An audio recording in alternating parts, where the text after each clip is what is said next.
Derechos humanos en Cuba, absolutamente nada que celebrar. ¿Cómo están amigos? Bienvenidos a Noticias Importantes. Comenzamos. En la isla no hay más ley ni derechos que los que mantienen en el poder a un grupo de menoscabados de los derechos de los gobernados, todo en beneficio del clan totalitario. El día viernes se cumplió 73 años de la Declaración Universal de los Derechos Humanos, que fuera acogida por la Asamblea General de la ONU el 10 de diciembre de 1948. El documento, muchas veces ignorado, mal interpretado o interpretado a conveniencias, es una enfática descripción de los derechos ciudadanos respecto al Estado, sin importar qué tipo de régimen gobierna. La también llamada Carta de los Derechos Humanos ha sido mundialmente reconocida y empleada como código de conducta y norma para medir cómo los gobiernos aseguran los derechos de sus ciudadanos. El concepto de derechos humanos es inseparable del Estado de Derecho.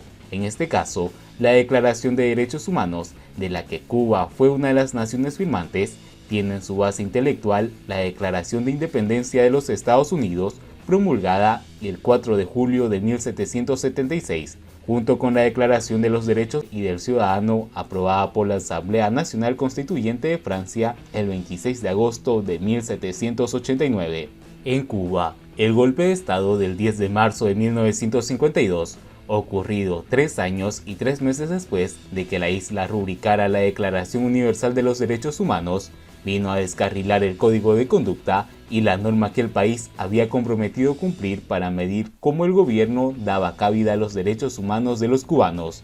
En los poco más de 6 años de la dictadura del general Fulgencio Batista, fueron cometidas violaciones de los derechos humanos reiteradas, acrecentadas a partir del asalto al cuartel de Moncada el 26 de julio de 1953, y particularmente entre 1956 y 1958, cuando el régimen lanzó una guerra civil llena de abusos, extorsiones, entre otros.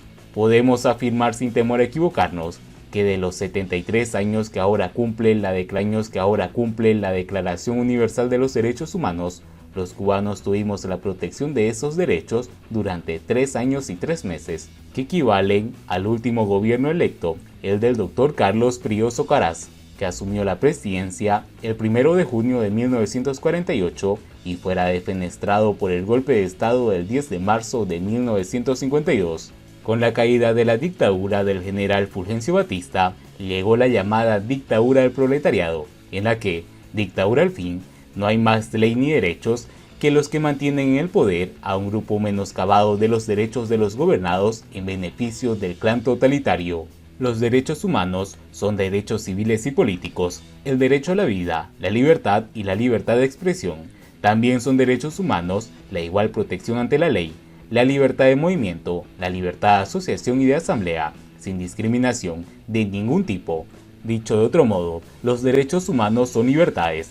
Los sometimientos, las dependencias de los seres humanos a los poderes del Estado erigido en una nación toda, solo simulan autonomías. Solo donde el Poder Judicial es independiente, libre de injerencias tóxicas de la Administración de Justicia imparcial, es posible el cumplimiento de la Declaración Universal de los Derechos Humanos. Pero claro, esto no ocurre en Cuba. El artículo 30 de la Declaración Universal de los Derechos Humanos expresa: nada en la presente declaración podrá interpretarse en el sentido de que confiere derecho alguno al Estado o a un grupo de personas para emprender y desarrollar actividades o realizar actos tendientes a la supresión de cualquiera de los derechos y libertades proclamados en la declaración. Basta con ver la televisión estatal, única existente en Cuba, o sintonizar cualquier emisora de radio, también estatal, o abrir cualquier periódico supeditado al PCC, el Partido Comunista, para ver y escuchar cómo todos los poderes del Estado, afiliados, simpatizantes o aduladores del PCC han tomado para ellos, y solamente para ellos, los derechos de toda la nación cubana, negando a cualquiera que se le oponen, disidentes o tienen opiniones diferentes, la libertad de expresión y de movimiento. Esta intolerancia ha conducido al pueblo cubano a la más absoluta miseria, condujo al estallido social del 11 de julio y no a las injerencias de personas y entidades estadounidenses, como quieren hacernos ver los comisarios de la dictadura. Y esas violaciones de los derechos humanos, y no solo las referidas al debido proceso judicial, sino a la conculcación flagrante y ominosa de los 30 artículos de la Declaración Universal de los Derechos Humanos. Son las causas y los orígenes porque ahora mismo cientos de ciudadanos cubanos huyen del país, mientras otros permanecen en el presidio político en Cuba. El títere castrista Miguel Díaz-Canel, designado por el dictador Raúl Castro, con la infracción del artículo 21 de la Declaración de los Derechos Humanos, dijo lo siguiente: nosotros por política ni por sentimientos excluimos a nadie. Lo que pasa es que hay cubanos que se han excluido. En Cuba todo el mundo no es revolucionario, ni todo el mundo está con la revolución, y a nadie se le persigue por no estar con la revolución. Fueron aquellas palabras repetición de un discurso cínico que los cubanos venimos escuchando desde hace muchísimos años. Dentro de la revolución todo, contra la revolución ningún derecho. Esos son los derechos humanos en Cuba. Aunque el mundo civilizado celebra los derechos humanos el 10 de diciembre, en muchos lugares con manifestaciones como las que tuvo lugar en Cuba el 11 de julio, sin llegar a criminalizar a los manifestantes por su derecho a manifestarse públicamente. En Cuba no es un día para celebrar con alegría, sino para conmemorarlo demostrando nuestra insatisfacción. Sí, es nuestro país una cárcel. El enojo porque están presos sin cometer delitos, solo por ejercitar sus derechos cívicos. Exigiendo su libertad, ejercitamos la nuestra. No nos desprendamos de lo que es parte intrínseca de nuestras vidas y nadie nos dio, porque nacimos con ellos, nuestros derechos humanos. Siguiendo con las noticias, los cubanos están ganando dinero con criptojuegos, asegura una empresa del sector. Según Crypto Gaming Unite, personas de países pobres podrían obtener independencia financiera gracias a ellos.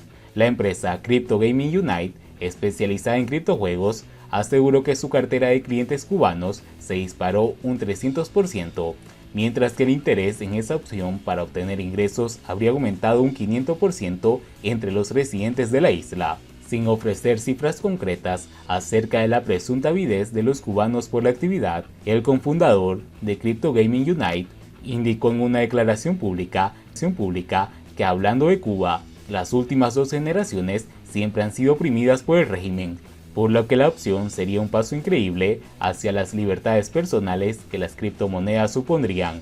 Los criptojuegos, una tendencia al alza a nivel mundial que podría revitalizar el uso que hasta hoy se hace de los videojuegos, están basados en redes de blockchain, por lo que ofrecen recompensas en forma de criptomonedas o NFTs por el mero hecho de jugar.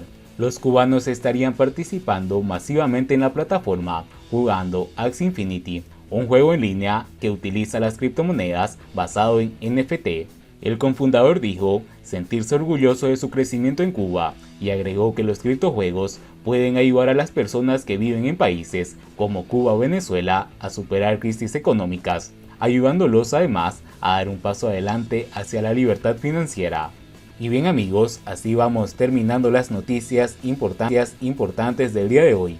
Por favor, nos ayudarían mucho compartiendo las noticias con sus amigos, con sus familiares y así poder llegar a muchas más personas con la verdadera realidad en Cuba. Patria y vida mis hermanos, nos vemos en el siguiente.